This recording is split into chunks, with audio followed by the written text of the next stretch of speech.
ওকে, আসসালামু আলাইকুম।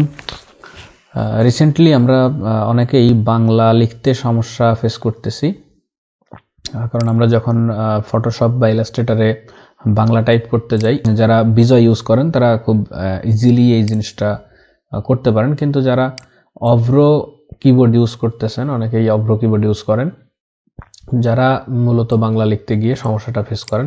অনেক সময় লেখাগুলা ভেঙে যায়, যে যুক্ত অক্ষর লিখতে গেলে ভেঙে যায়, তারপরে লেখাগুলো ঠিকঠাক মতো আসে না।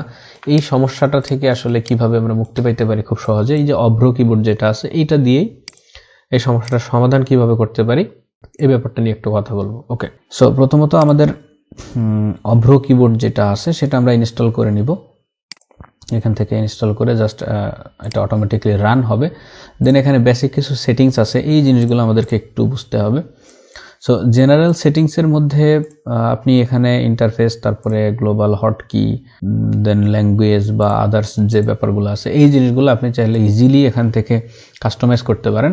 এইগুলোর পাশাপাশি আরেকটা মোস্ট ইম্পর্টেন্ট যে অপশন আছে সেটা হচ্ছে গ্লোবাল আউটপুট।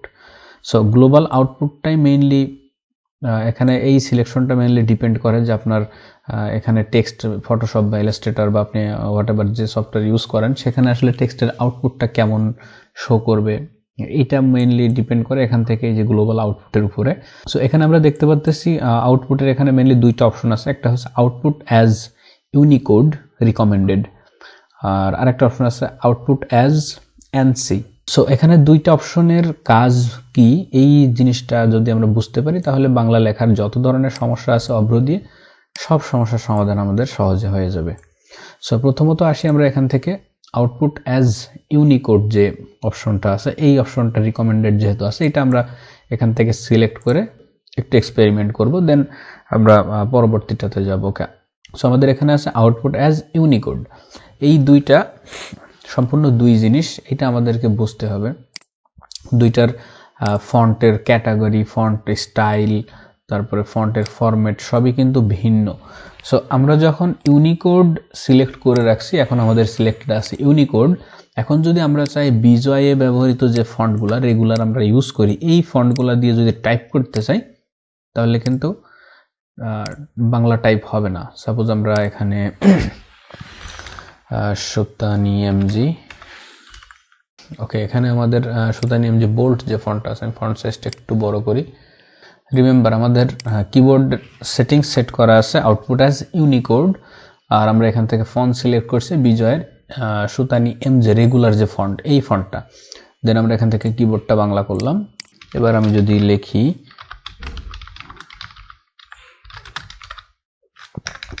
ওকে, এ পর্যন্তই। হ্যাঁ, এখানে কিন্তু বাংলা লেখাটা ঠিকঠাক মতো হয়েছে, তবে এখানে যে সমস্যাটা আছে দেখেন, আমি কিন্তু টাইপ করছি সুতানি এমজেতে, এমজে বোল্টে, কিন্তু এখানে যে ফন্টটা এখন শো করতেছে সেটা হচ্ছে নিমালা ইউআই। সো এখানে আমার যে সিলেকশনে যে ভুলটা আমি করছি সেটা হচ্ছে আমি কিবোর্ড সেট করছি অ্যাজ আউটপুট অ্যাজ ইউনিকোড, কিন্তু আমি ফন্ট সিলেক্ট করছি অন্যটা ক্যাটাগরির। সো এখানে যদি আমি ইউনিকোড ক্যাটাগরির ফন্ট সিলেক্ট করি তাহলে আমার আউটপুটটা প্রপার আসবে। এখন ইউনিকোড ফন্ট ক্যাটাগরি আমি কোথায় পাবো? সো এখানে দেখেন যে আমার ফন্ট যে ইনস্টল করা আছে যতগুলো ফন্ট, এর মধ্যে ইউনিকোড ক্যাটাগরির কিছু ফন্ট আছে। সো আমি এখান থেকে ইউনিকোড ক্যাটাগরি সিলেক্ট করার সাথে সাথে কিন্তু ফন্ট স্টাইলগুলো চেঞ্জ হচ্ছে। এখানে যেহেতু আমার খুব অল্প পরিমাণে ইউনিকোড ফন্ট ইনস্টল করা আছে, সো যতগুলো আছে দেখেন এইটা কিন্তু রেগুলার ফন্ট, যে কারণে এখানে শো করতেছে না। সো এরকমভাবে ইউনিকোডের যে ফন্টগুলো আছে এই ফন্টগুলাই শুধুমাত্র আউটপুট অ্যাজ ইউনিকোড অবস্থায় কাজ করবে, আর বাকি যে ফন্টগুলো আছে এইগুলো কোনোটাই কাজ করবে না, এখান থেকে শো করবে না। ইউনিকোডের মোস্ট পপুলার যে ফন্ট আছে সেটা হচ্ছে সব জায়গায় ব্যবহার হয়, হিন্ট শিলিগুড়ি। এই ফন্টটা ইউনিকোডের মোস্ট পপুলার ফন্ট, সবখানেই ব্যবহার হয়। সো এটা গুগলের একটা ফ্রি ফন্ট, চাইলে আপনারা ডাউনলোড করে নিতে পারেন। ওকে, এটা হচ্ছে ইউনিকোডের সেটিংস গেল। অ্যান্ড দেন আরেকটা যে বিষয় আছে আউটপুট অ্যাজ এনসি, ANSI, এই ভার্সনটা দিয়ে যদি আমরা লিখি, সো আমরা যে কোনো ফন্ট স্টাইল এখন আমরা দিতে পারবো। ফর এক্সাম্পল আমরা আগের মতো আবার সুতানি এমজে সিলেক্ট করি, এখান থেকে সুতানি এমজে, এন্ড আমার কিবোর্ডটা এখান থেকে বাংলা। যদি এবার আমি টাইপ করি, সরি,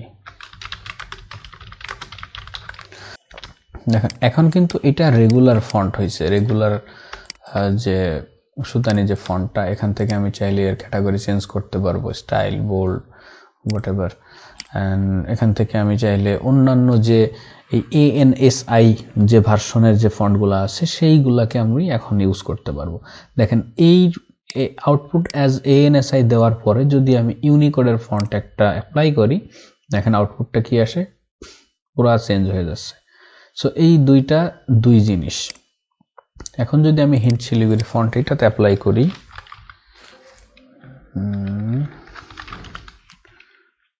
সরি বাংলা হয়ে আছে, দেখেন হিন্ট শিলিগুড়ি ফন্ট যদি আমি অ্যাপ্লাই করি তাহলে কিন্তু এটা প্রপারলি শো করতেছে না, বিকজ হিন্ট শিলিগুড়িটা হচ্ছে ইউনিকোড ক্যাটাগরির ফন্ট। যদি এইটা আমাকে ইউজ করতে হয় তাহলে আউটপুট অ্যাজ ইউনিকোড দিতে হবে। অ্যান্ড আদার্স যে ফন্টগুলো আছে রেগুলার আমরা বিজয় কিবোর্ড দিয়ে ইউজ করি, সেই ফন্টগুলো যদি আমরা টেক্সট অ্যাপ্লাই করতে চাই তাহলে আমাকে এখান থেকে আউটপুট অ্যাজ ANSI এই ভার্সনটা ইউজ করতে হবে। তাহলে যে কোনো ধরনের যুক্ত অক্ষর বা অন্যান্য প্যারাগ্রাফ যাই লিখি সবকিছু প্রপারলি আমরা লিখতে পারবো, কোনো সমস্যা নেই। এই হচ্ছে অভ্র কিবোর্ডের বেসিক অ্যান্ড কিছু সেটিংস, যে জিনিসগুলো আসলে খুবই গুরুত্বপূর্ণ।